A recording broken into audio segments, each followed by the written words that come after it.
Ritu, time ఎంత అయిందమ్మా? Time ఎంత అయిందే?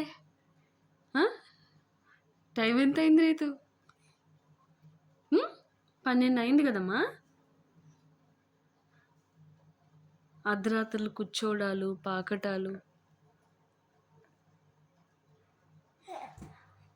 నాన్న, చిన్న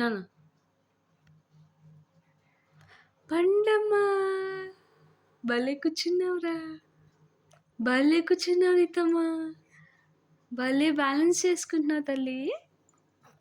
చిన్ని తల్లులు, రీతు బుజ్జులు, రీతు బుజ్జులు, బుజ్జి తల్లి, పండమ్మా, ఇటు ఇటు ఇటు. అరే